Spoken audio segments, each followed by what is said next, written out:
wabarakatuh. Selamat pagi adik-adikku tercinta dimanapun Anda berada.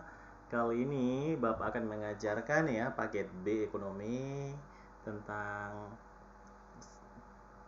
cerita rupiah di Indonesia mulai dari awal kemerdekaan ya sampai nanti awal reformasi. Jadi ada 4 tahap nanti ya. Pertama nanti awal kemerdekaan, terus pada masa liberal dan demokrasi, terus pada masa Orde Baru, yang terakhir nanti pada masa reformasi.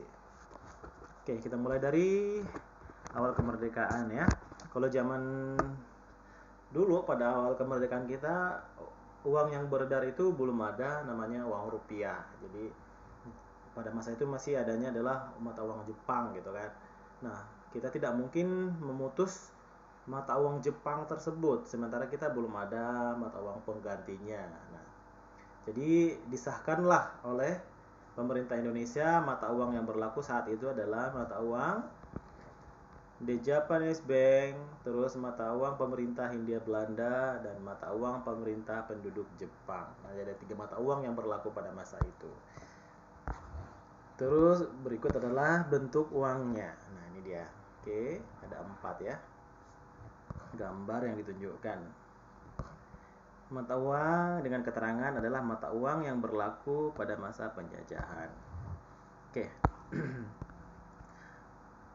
Terus permasalahan-permasalahan yang terjadi pada masa pasca proklamasi adalah blokade laut. Nah, di mana Belanda pada saat itu memblokade atau menutup semua jalur masuknya perdagangan, keluar masuknya, maksudnya perdagangan Indonesia ya, yang akibatnya barang-barang Indonesia tidak dapat diekspor ke luar negeri ataupun kita tidak bisa membeli barang-barang dari luar negeri ke Indonesia. Nah, terus dalam rangka menghadapi blokade laut tersebut, maka pemerintah berupaya melakukan yang namanya melaksanakan program pinjaman nasional. Nah, program pinjaman nasional dilaksanakan oleh Menteri Keuangan Insinyur Soeharman ya, di mana pinjaman direncanakan sebanyak 1 miliar rupiah.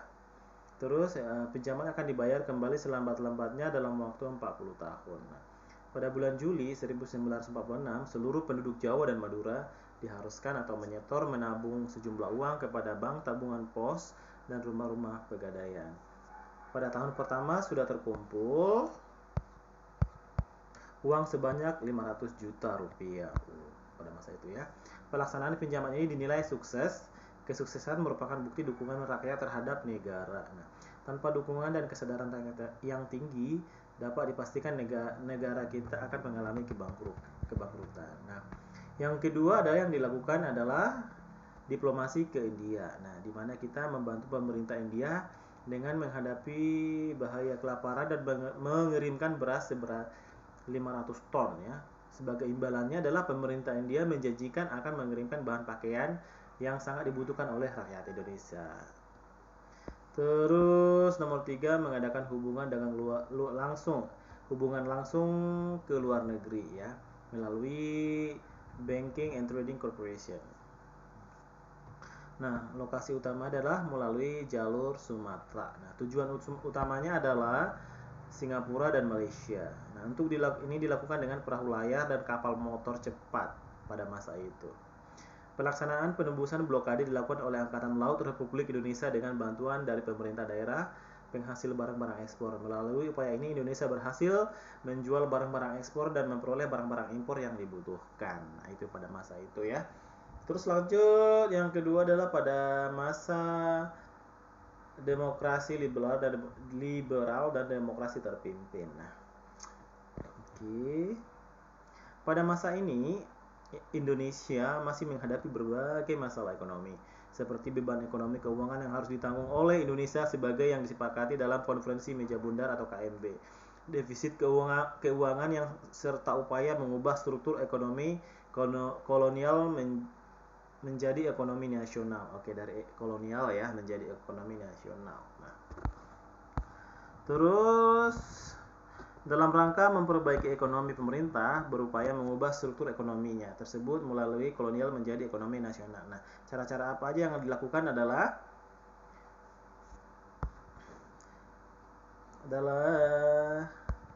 memberikan pinjaman ya sudah, terus bantuan kredit, tapi tidak efektif sehingga program pemerintah tidak berhasil dan justru menjadi salah satu sumber defisit.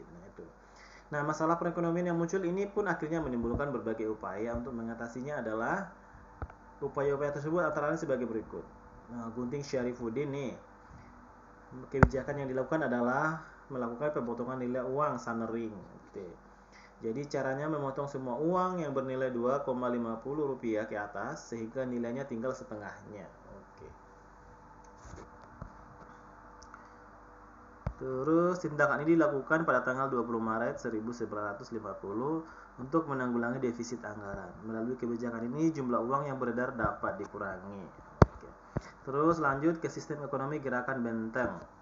Sistem ekonomi gerakan benteng merupakan usaha pemerintah untuk mengubah struktur ekonomi kolonial menjadi struktur ekonomi nasional. Nah, sistem gerakan benteng memiliki tujuan sebagai berikut. Yuk, kita lihat tujuannya apa aja ya. Menumbuhkan kelas pengusaha ya di kalangan bangsa Indonesia. Para pengusaha Indonesia yang bermodal lemah diberi kesempatan untuk berpartisipasi dalam pembangunan ekonomi nasional. Nah, para pengusaha juga diberi modal. Terus pengusaha diharapkan bisa secara bertahap akan berkembang menjadi maju. Itu namun kenyataannya adalah tetapi tujuan program ini tidak dapat tercapai dengan baik, yang mengakibatkan beban keuangan pemerintah makin besar. Nah, kegagalan itu adalah dikarenakan di mana para pengusaha pribumi tidak bersaing dengan pengusaha non pribumi dalam rangka sistem ekonomi liberal. Terus pengusaha pribumi memiliki mentalitas yang cenderung konsumtif alias rakus ya. Terus pengusaha pribumi sangat bergantung pada pemerintah, kurang mandiri untuk mengembangkan usahanya. Terus ingin cepat mendapatkan keuntungan besar dan menikmati cara hidup mewah.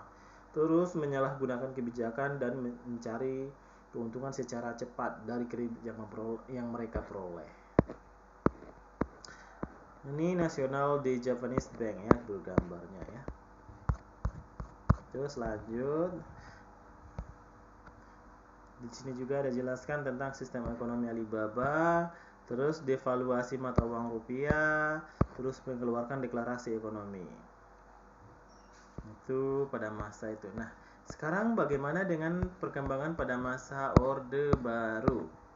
Nah, pada masa Orde Baru itu tetap aja ya program ekonomi pemerintah lebih banyak yang tuju kepada upaya penyelamatan ekonomi ya nasional, terutama upaya mengatasi inflasi. Nah, masih tetap ya perekonomian kita masih babak belur nih walaupun di masa Orde Baru ya, inflasi terus meningkat. Dalam melaksanakan program ekonomi, pemerintah menetapkan kebijakan ekonomi jangka pendek dan jangka panjang. Nah, program tersebut dapat terlaksana dan berhasil menjadikan ekonomi Indonesia berkembang pesat. Nah, untuk menambah pengetahuan tentang perkembangan ekonomi Indonesia pada saat itu, kamu dapat membaca uraian berikut, yaitu adalah dalam jangka pendek. Program jangka pendek adalah penyelamatan ekonomi nasional yang diwujudkan dengan stabilisasi dan rehabilitasi ekonomi. Nah, stabilisasi yang dimaksud adalah mengendalikan inflasi supaya harga-harga tidak melonjak terus-menerus secara cepat ya. Terus rehabilitasi yang dimaksud adalah rehabilitasi fisik. Nah, terhadap sarana prasarana dan alat-alat produksi yang banyak mengalami kerusakan. Itu dia. Oke, lanjut lagi yang program jangka panjang ini adalah yang artinya adalah periodik 5 tahun yang disebut dengan pelita atau pembangunan 5 tahun. Nah, di sini pelita 1 ada sampai pelita pembangunan 5 tahun sampai ini yang kelima sampai 6 tahap. Nah, oke, berikut adalah nanti bisa dibaca masing-masing ya. Terus lanjut yang nomor 4 adalah perkembangan ekonomi pada masa reformasi. Nah, pada tahun 1997 Indonesia dilanda krisis keuangan dan terus berlanjut kepada tahun berikutnya. Nah, nilai tukar Amerika melemah dari 2.500 sampai 15.000 pada bulan Juni 98. Melemahnya nilai tukar rupiah memicu terjadinya krisis ekonomi. Wow.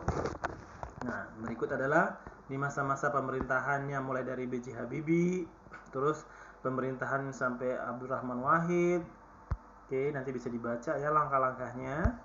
Terus sampai masa pemerintahan Megawati Soekarno Putri juga dibahas di sini, sampai pemerintahannya Susilo Bambang Yudhoyono juga ada, yaitu dimana bahwa di waktu zaman SBY bahwa kita dapat merasakan ya. Terus bahwa minyak ya, dulu kita sering subsidi minyak gitu ya, jadi bahan bakar minyak kita itu disubsidi oleh pemerintah sehingga membebani APBN-nya. Nah,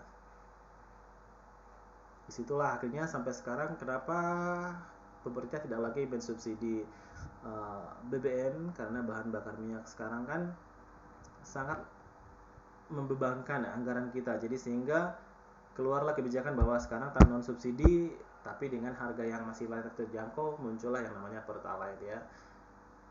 Oke. Terus itu zaman-zaman SBY ya. Nah, sekarang sampai zaman Joko Widodo juga ada dibahas di sini, di mana Pak Joko Widodo ini lebih ke infrastruktur ya.